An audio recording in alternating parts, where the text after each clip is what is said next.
Hey guys, welcome back to Andy's Dinosaur Reviews. Today we're taking a look at another group of pterosaurs in the Jurassic World Fallen Kingdom toy line by Mattel, and these are the Dimorphodon. Now these Dimorphodon are all from 3 different sets, and actually not really so much as sets, but this one here is an attack pack figure, this one here is also an attack pack figure, and this one here actually comes from one of those Kohl's exclusive 2-packs that were released. I believe it came with Velociraptor Blue. I think there is a chance that that one is also in with the blue Dilophosaurus, but I'm not exactly positive if that's the case.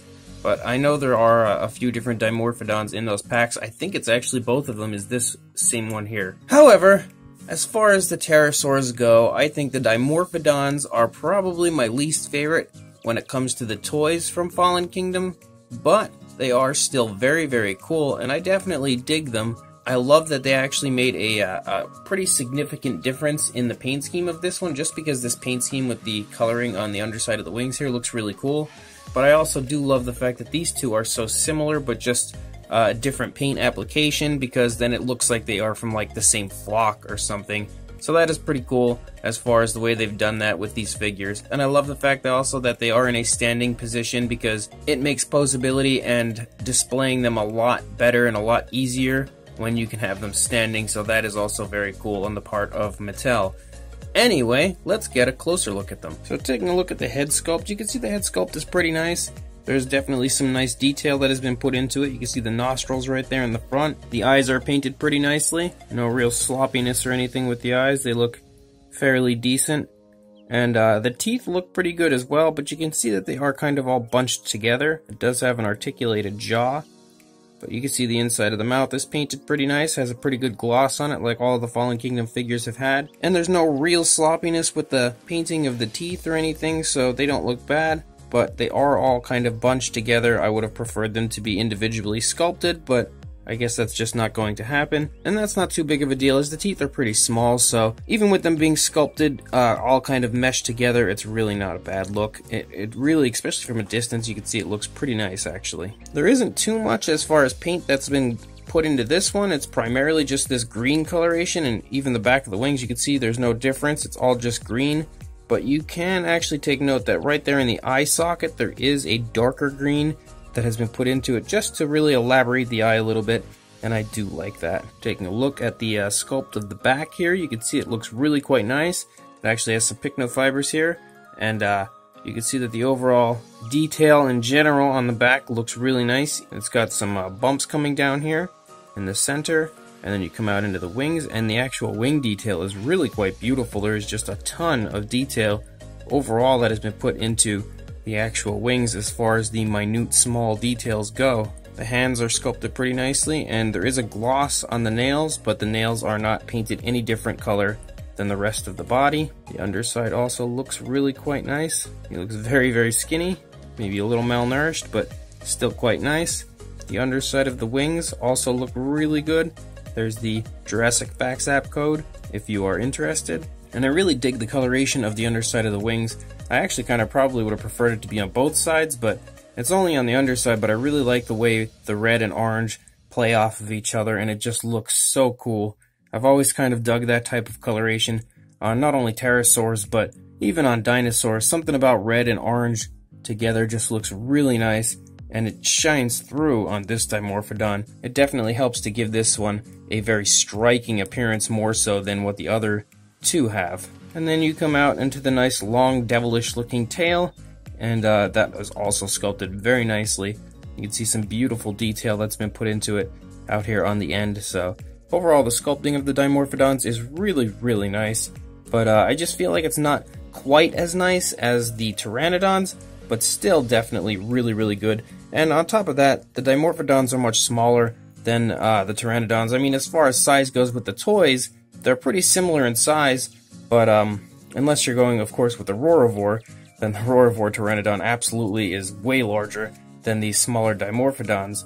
But even as far as the attack pack versions, these guys are smaller than the Pteranodons, and the head sculpt and everything is smaller, so I can understand why there wouldn't be quite as much detail as the Pteranodons, but it's still very, very close, and these are sculpted quite nicely. Now, this one, the sculpts on these are all exactly the same, but they're just different paint applications. And this one is primarily just a gray coloration, but it has kind of a dark purple around the eye that leads out onto the face. And the teeth on this one aren't so white. The other one had really white teeth.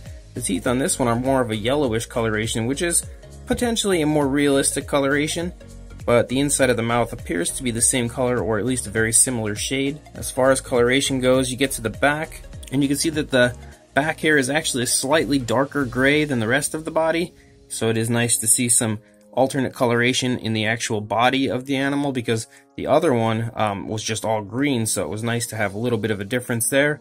But the underside of the wings has a little bit less of a color difference than the green Dimorphodon did, as this only really has that maroonish type of a color, and then the gray that is pretty much the rest of the body, whereas the other one had two colors on the underside of the wing. And again, there is the Jurassic Facts app code for anybody that is interested. And then there is this one, which is also a grayish coloration, but it's a different shade of gray than the other one.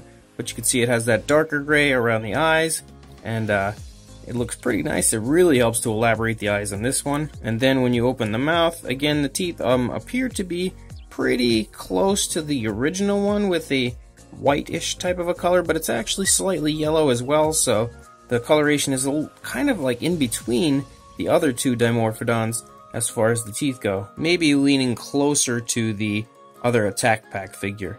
But you can see if you look at the back here, the back has actually a brownish coloration as opposed to the darker gray that the other one had, so it's nice to see again some variation of color in the actual body. And then the wings are all just that one solid color, but you can see that there are basically some little spots that have been put in throughout to give it again a little variation in color, and they all have that, except I think the green one doesn't, but the other Attack Pack one definitely did. And you can also see that this underside has some green in the wings as well, but then the underside here of the wing, the lower part, is just that same grayish coloration that is on the rest of the body. And once again, the Jurassic Facts app code for anybody interested. As far as articulation goes, of course you saw that it does have the articulated jaw. That works perfectly. You can also move the head, and that works quite well. It only goes up and down, it can't go left and right. Well, maybe I guess it can wiggle a little bit, but not really too much. Up and down. The wings, of course, are articulated, and you can flap them as much as you would like. They can go all the way down or all the way up. They actually can also swivel, so they have that going for them. And then the legs are articulated, but they only move together. So you can have it fly, or you can have it stand.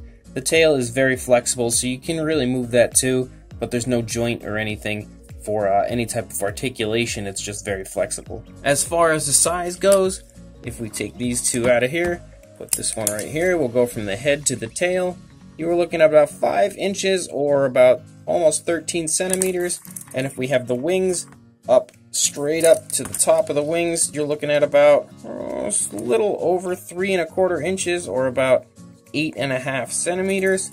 And for an actual wing span from one wing to another, you're looking at about 8 1/4 inches or around 21 centimeters. For a size comparison, there is Mr. Papotyrannosaurus Rex, and you can see that the Dimorphodons are actually pretty nicely sized. They're not super small or anything, so they, again, aren't tiny figures. They're nice, decent sized, but you can get a pretty good idea of the size next to the Papo Rex. However, they are probably one of the smallest as far as Fallen Kingdom figures go, and definitely the smallest pterosaur. So as with all of the Fallen Kingdom figures, these guys are very, very nice and highly detailed. They come with some very nice articulation, which makes for a very fun play if you're buying them for your children. But if you're buying them for your collectibles, they're probably the best Dimorphodons that we have ever gotten from any type of a Jurassic World toy line, as the Jurassic World itself toy line's Dimorphodon wasn't the worst, but it was definitely not near as nice as these guys. However, the Jurassic World one was actually significantly larger than these smaller Fallen Kingdom versions. But again, these ones are much more accurate to what you actually see in the film, and they are pretty nicely painted. There isn't too much as far as paint application that goes onto them, but what is included is really nicely applied and looks very natural. There's no sloppiness or anything, and there are just slight minute differences between each one that gives them each their own personality, which I really, really like. As far as my favorite, it's really a tough call, but I'm probably going to say this one here. I'm not sure what it is about it, but I really like the look of it. probably followed closely by this one, and then, although I really actually like this one as well, but that one would probably be last as far as my favorites go. However, all three are very, very nice figures, and I definitely dig all of them. I will throw links in the description to where you can buy each one of these if you would like. Again, the Attack Pack ones, you can probably get them for about $7 at Walmart if they are in stock. I will try to find them online for you. Again, the Attack Pack ones, which are these two, you could probably get them online for, I'm not really sure, maybe around $7, $8, maybe $10, something like that, probably on Walmart. I'll check. In store, they are about $7, but since they are different waves, some may be harder to find than others. And this one being part of the Kohl's exclusive sets, I'm not positive, but I think they were about $20 in store, and that came with this one and Blue the Velociraptor. However, online, who knows, the prices could be crazy. I will check, and I will try to throw a link in the description for you, but I'm not positive what the price will actually have to be. So your best bet would probably to be just trying to find them actually in store in Kohl's. Either way, very, very cool Dimorphodon figures, and I definitely like them quite a bit. So go ahead and go buy them if you would like, and please like, comment, and subscribe, and I will see you in the next review. Thanks for watching.